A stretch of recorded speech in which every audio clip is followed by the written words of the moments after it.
Quiero compartirles en esta mañana una palabra que el Señor me entregó en una epístola de Pablo, pero sin antes comentarles un poco del ambiente que estamos viviendo en estos días. Hoy en día decimos que la vida del ser humano es afectada. ¿Por qué digo esto? Es afectada por las diferentes corrientes ideológicas que hay en este 2019-2020. Es afectado el ser humano por las corrientes ideológicas que lo rodean, las cuales muchas veces se imponen como correctas, como buenas. ¿Y por qué buenas? Porque todos los demás lo hacen. Pero vamos a ver, por medio de la palabra, que muchas veces estas corrientes que se siguen, que se exaltan, no necesariamente son correctas porque todos los demás lo hagan. Sin embargo, pocas veces se considera el fin o lo que producen estas corrientes. Simplemente se siguen. Y esta ideología, amado hermano, amada hermana, ¿por qué le digo esto? Afectan al pueblo de Dios. Afectan el propósito para el cual Dios ha llamado a su iglesia. El ser humano, el cristiano, empieza a confundir lo que es la voluntad de Dios y la ideología que están afuera, que lo rodean, empiezan a entrar a su vida. Afectan al cristiano, afectan la real visión de lo que Dios tiene como propósito para su pueblo, lo que es la voluntad de Dios para la vida del cristiano. Esta voluntad de Dios es para cada hijo suyo, para toda la iglesia, y esto aparece en algunos capítulos de la Biblia que quiero que aprendamos en esta hora, y que usted pueda abrir su Biblia ahí en Primera de Tesalonicenses, capítulo 4, versículo 1 al 12 vamos a leer. Voy a poner más énfasis del 1 al 8. Primera de Tesalonicenses 4, del 1 al 8.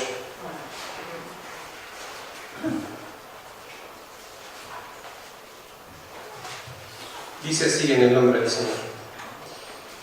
Por lo demás, hermanos, les rogamos y animamos en el Señor Jesús a que cada día su comportamiento sea más y más agradable a Dios, que es como debe de ser, de acuerdo con lo que han aprendido de nosotros. Ustedes ya conocen las instrucciones que les dimos de parte del Señor Jesús.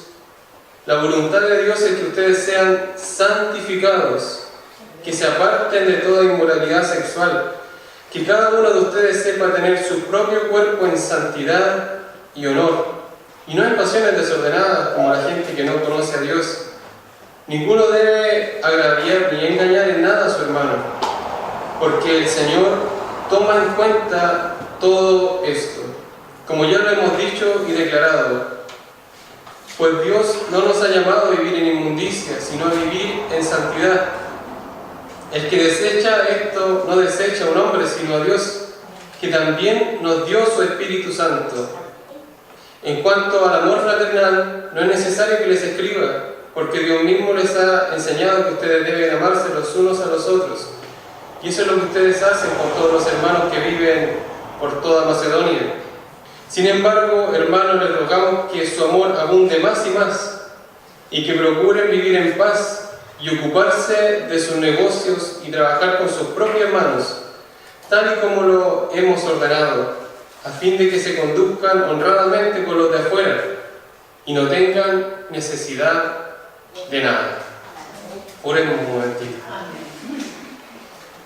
Señor, tú eres Dios. Tú eres nuestro Señor, te reconocemos, Señor, como nuestro Dios. Y te damos gracias, Señor, por el privilegio que tú nos das de ser tus hijos, Señor. Te damos gracias, Señor, por el privilegio de poder entrar en tu palabra, Señor, de poder leerla. Sabemos que ese es el consejo sabio, Señor, que necesitamos a diario, Señor. Y gracias te damos, Señor, por iluminarnos a través de tu Espíritu, Señor, y poder entender tu palabra. Gracias, Señor, porque tú eres quien nos la recuerda a diario. Gracias, Señor, porque tú eres quien nos ayuda a practicarla, Señor. Esta palabra, Señor, ayúdanos también en esta hora poder entenderla. Dios mío, que cada uno tome su parte en este lugar, así como tú me la has entregado, Señor. Tú puedas dar esperanza, Señor, al que la necesite en esta hora. Señor, sanidad. Señor, pueda sanar el corazón herido, pueda sanar al quebrantado, pueda, Señor, llevar al arrepentimiento el que lo necesite, Señor. Tu Espíritu, Señor, moviéndose en cada uno de nuestros corazones, Señor, y obrando según tu voluntad. Padre, háblanos, Señor, una vez más a través de tu palabra, en el nombre de Jesús. Amén. Amén.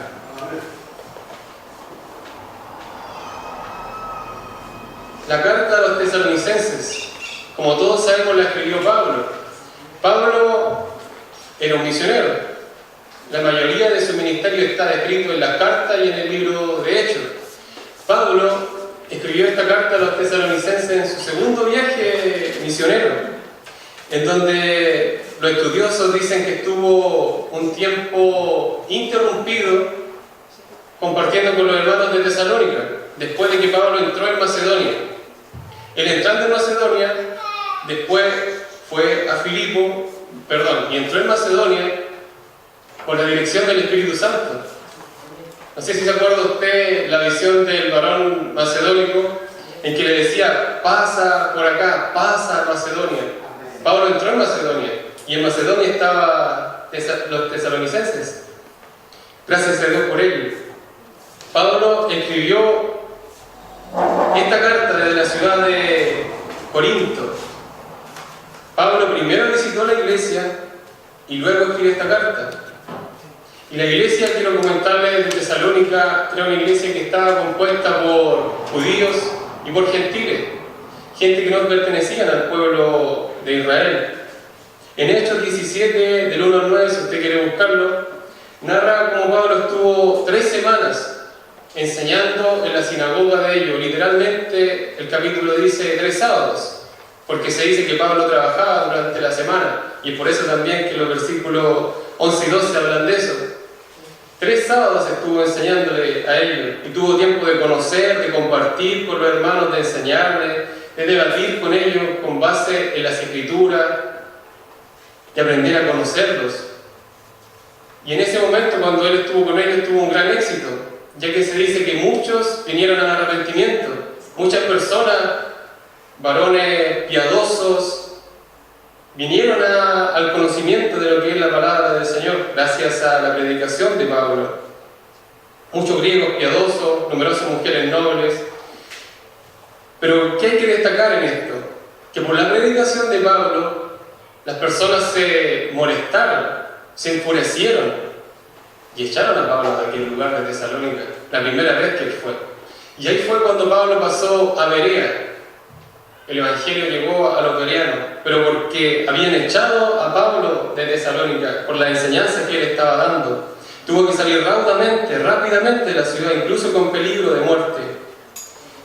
Y lo que pasa es que Pablo interrumpió la enseñanza que se le estaba dando a los tesalonicenses, y es por eso el propósito por el cual escribió esta carta. Él tenía interés de saber cómo estaban los hermanos de Tesalónica, porque la enseñanza se había visto interrumpida, le estaba enseñándolo y lo habían sacado de la ciudad. Cómo habían seguido la vida de ellos, cómo habían seguido su fe en Cristo, cómo habían recibido la enseñanza de su boca. Y entonces envió a Timoteo desde Corinto para que compartiera con ellos y le llevara noticias. Y en su regreso, yo lo coloqué en Hechos 18:5, Timoteo llevaba buenas noticias para la gloria de Dios. Llevaba buenas noticias, ya que ellos habían permanecido firmes en la fe, en el celo, en la propagación del Evangelio. Y ese testimonio, dice al principio de Tesalonicenses, que se había esparcido por toda Macedonia. El testimonio, el ejemplo de los tesalonicenses. Entonces, en esta carta Pablo retoma la enseñanza que tuvo que interrumpir apresuradamente, como les decía.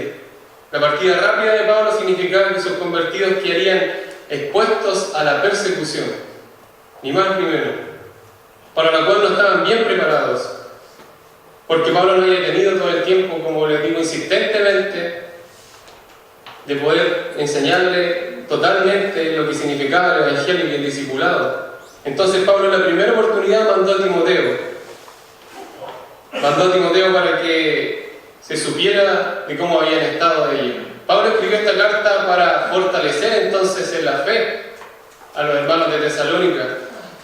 Envió esta carta para hacerles saber la moralidad correcta en Cristo. Envió esta carta para hacerles saber también, primera y segunda Tesalonicenses, lo que significa la segunda venida de Cristo. Envió esta carta para que los hermanos se apartaran de lo que significa la inmoralidad sexual que estaba rodeando a los tesalonicenses. Voy a comentar un poco más adelante de aquello. Pero ¿en qué quiero que nos enfaticemos en esta hora? ¿Y qué quiero que aprendamos? Un poco las enseñanzas que Pablo le estaba dando a los hermanos de Tesalónica y lo estaba llamando en el fondo a perseverar o a recordar la enseñanza entregada, a diferencia de lo que estaban viviendo a su alrededor como inmoralidad. Pablo quería que se apartaran de lo que no convenía. Pablo quería que los tesalonicenses vivieran como personas que habían conocido a Cristo, como personas que vivieran en santidad. Y es por eso que el título de este mensaje yo le puse El camino de la santificación. Y suena como algo lejano, ¿no? ¿Nos consideramos santos? Y la iglesia tendría que decir amén. ¿Nos consideramos santos? Santidad o santificación es una palabra que aparece en varios versículos de este capítulo. Si usted se fija en el capítulo 3, dice la voluntad de Dios que ustedes sean santificados. En el capítulo 4, en el versículo 4, dice que cada uno de ustedes sepa tener su propio cuerpo en santidad y honor. Y en el versículo 7 dice, pues Dios no nos ha llamado a vivir en inmundicia, sino a vivir en santidad. La santidad, esta palabra, santidad o santificación, tiene la misma raíz. Y en griego es agio, y lo vamos a ver más adelante. Santidad o santificación significa en este aspecto lo mismo. La santidad tiene relación no con una condición adquirida de santidad en un principio, y me explico. La santidad nosotros la recibimos por gracia. Y el otro día se nos preguntaba a los varones, ¿somos santos? Y todos decíamos, amén, por gracia, somos santos. Dios nos ha hecho santos, Dios ha pagado nuestra deuda, lo que nosotros no merecíamos. Dios, por medio de Cristo, nos ha hecho considerarnos personas santas, pero no una santidad quieta, por así decirlo, no una santidad para que nos conformemos, sino una santidad para que aprendamos a vivirla. Un emprendimiento cooperativo, decía un autor conocido. ¿Cooperativo por qué? Cooperativo con el Espíritu Santo. Una santidad que se prolonga en el tiempo, es decir, la santificación. La santificación es el intento cooperativo entre el ser humano y el Espíritu de Dios, el Espíritu Santo. Un trabajo de unión para la santificación. No se trata, como dicen los libros de hoy, 5 pasos para el éxito. No se trata de lo que venden en la mayoría de la librería cristiana, fórmulas mágicas para ser una mejor persona o para la prosperidad. No se trata de aquello. Se trata de una obra que tiene que ver con usted, conmigo y con Dios. Amén. Y es por eso que este consejo es bueno para nuestras vidas. Amén. ¿Es posible caminar hacia una vida en santidad? Sí, es posible. Es posible con la ayuda de Dios. Pablo recomienda varias veces en esta carta cómo podemos hacerlo. Y lo primero que indica y les dice a los tesalonicenses es no olvidar. Y no olvidar qué, podrá estar pensando usted, no olvidar qué, hermano Nicolás. Y es que Pablo les dice, de acuerdo con lo que han aprendido, hablando del pasado, con lo que han aprendido de nosotros, o ya conocen las instrucciones que les dimos en el pasado de parte del Señor Jesús, o como ya hemos dicho y declarado, aludiendo al pasado de cuánto había estado Él con ellos.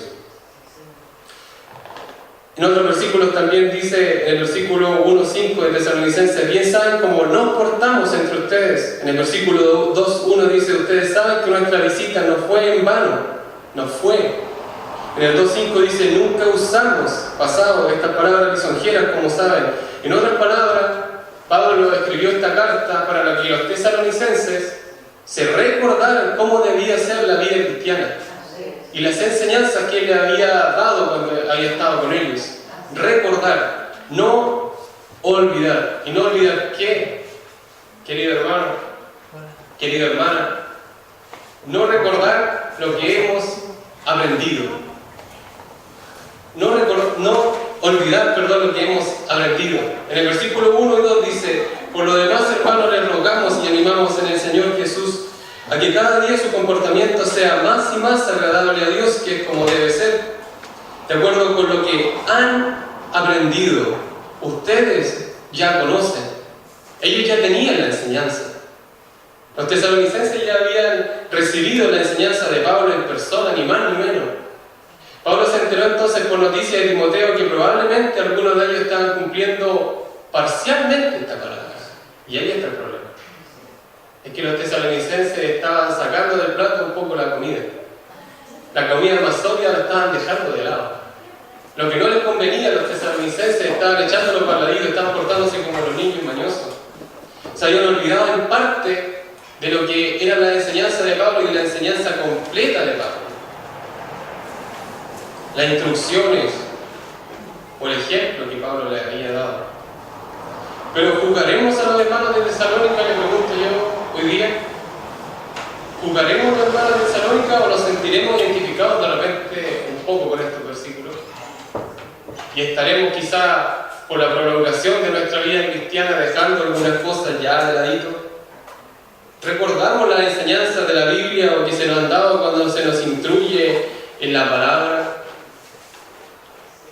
¿Recordamos los buenos ejemplos que se nos dan por los hermanos que llevan más tiempo, los hermanos ancianos? ¿Recordamos las cosas buenas que se nos han enseñado?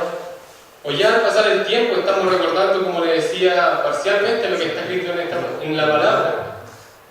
Si yo esta palabra ya lo conozco, podrá estar diciendo usted. Cuidado, no tomemos parcialmente, tomemos el consejo completo de la palabra. Alimentémonos de ella a diario. Vivamos por esta palabra que es viva y eficaz, y eso es lo que creemos. Los hermanos de Tesalónica conocían la enseñanza, como ya se ha dicho, pero de forma incompleta. Ellos habían recibido la enseñanza directamente de Pablo, o también puede que la hayan recibido de boca en boca. No tenían la palabra como nosotros hoy día escrita. No tenían el privilegio de poder abrir su Biblia y que estuviera el consejo completo de la palabra Antiguo Testamento, Nuevo Testamento, ¿no? Ellos la recibían, y siempre lo digo, de testimonio de boca en boca. Uno u otro se lo iban diciendo. Y no era como los chismes de que uno ahora se iban diciendo y ya terminaban diciendo quizás qué cosa. Ellos interpretaban la palabra y la memorizaban, la guardaban en su mente, la hablaban, la enseñaban en la sinagoga. Podía haber un manuscrito de la palabra y lo leían para todos en voz alta. Y todos recibían la palabra. No era como hoy día. Ahora yo le coloqué aquí un puro WhatsApp, ¿no? O abrir la Biblia simplemente, o abrir la aplicación, ¿qué más fácil? No es que no tengamos el consejo completo de la palabra. No es que no tengamos el consejo completo de lo que tenemos que aprender para practicarlo. Hay tantas formas de recordar lo aprendido.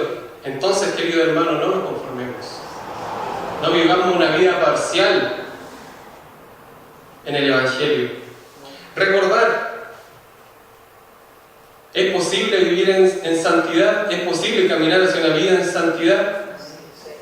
Sí. Tenemos que recordar entonces lo que es bíblicamente correcto.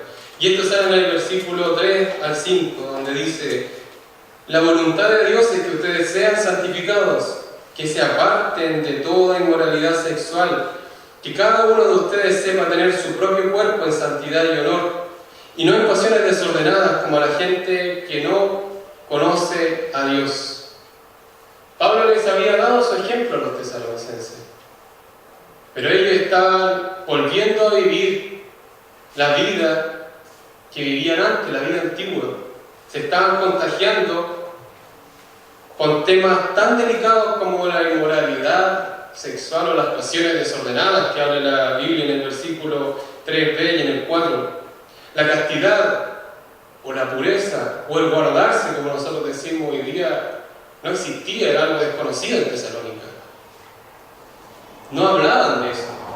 Los dioses y las diosas falsas del lugar se presentaban en los templos como prácticamente sacerdotisas paganas y realizaban rituales de todo tipo.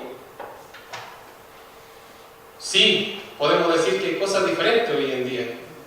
No hay templos abiertamente paganos en la ciudad, algunos tal vez sí, pero la amenaza por costumbres sociales sin límites éticos, sí existe hoy en día. Y usted puede ver incluso las marchas en la calle, y eso es verdad. Estamos contaminados. Y eso es lo que nos rodea en este 2019-2020. Ya. No se le da importancia al voto del matrimonio. No se le da importancia a permanecer en fidelidad o a guardarse en la soltería. No se le da importancia al voto del matrimonio. Lo romántico parece ya haber pasado de moda. Ahora lo que prima es lo explícito, lo momentáneo, lo que pega, lo que seduce, el engaño, las aventuras. Eso es lo que está pegando, no es lo que vemos en la música, no es lo que vemos en las novelas. Yo no veo novelas, pero me incluyo. No es lo que se ve en las novelas. Eso es lo que está de moda. Eso es lo que se sigue, eso es lo que le hablaba desde un principio. En lo cual las personas, incluidos nosotros, nos metemos, nos confundimos. En este ambiente que nos rodea, nos hemos visto amenazados por la inmoralidad. Nos hemos visto tentados a seguir la forma de vida de las personas que nos rodean. El Señor libre a su iglesia de querer volver atrás, de querer seguir lo que las demás personas siguen sin saber lo que ellos producen. Somos seres humanos, tenemos la tendencia a olvidar. Algunos tendrán más memoria que otros, lo sé yo, pero aún así, en este sentido, todo cristiano tiene la necesidad de recordar y de perseverar en lo que dice la palabra, en lo que aprende de la palabra. ¿Y qué mejor forma de recordar que practicar? Esa es la mejor forma. Usted lee un devocional en la mañana e intenta practicarlo durante el día, y la palabra anda todo el día dando vueltas en su mente, y así pasa también al corazón. Somos lo que pensamos, decía un autor. Y si pensamos en el Evangelio, si tenemos la palabra morando en nuestra mente, si pasa en nuestro corazón, pasa a ser parte de nuestra vida, y eso es real. Dios es real. Esta palabra es viva, es eficaz para nuestras vidas.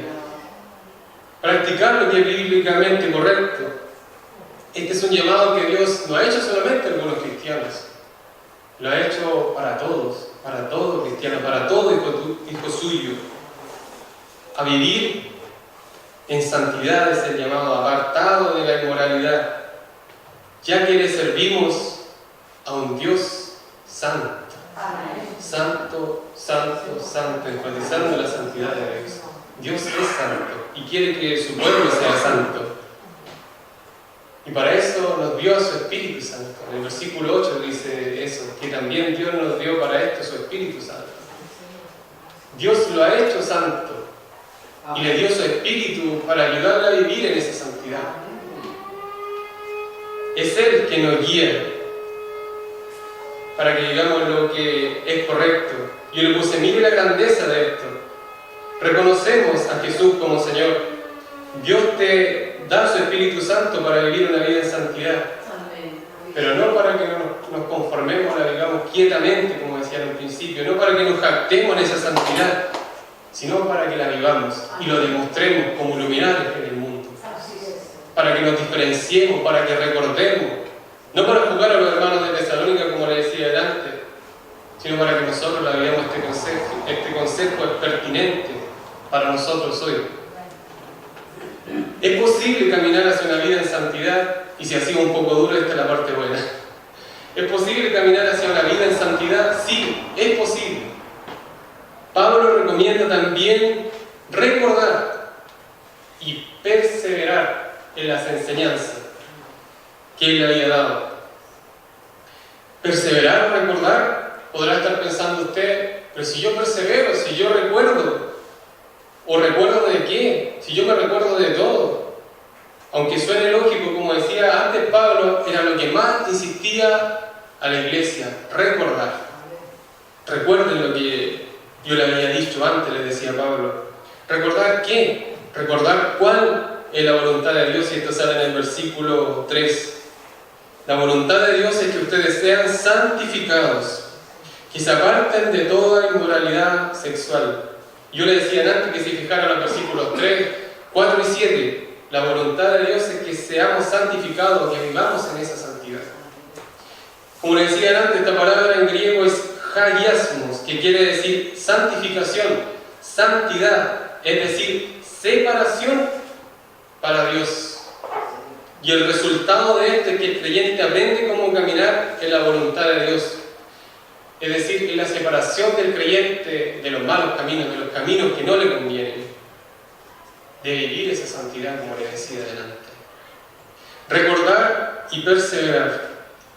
La voluntad de Dios es que vivamos en santidad, que seamos distintos a la demás gente que vive alrededor de nosotros, y lo vengo insistiendo ya como 3 veces hasta ahora.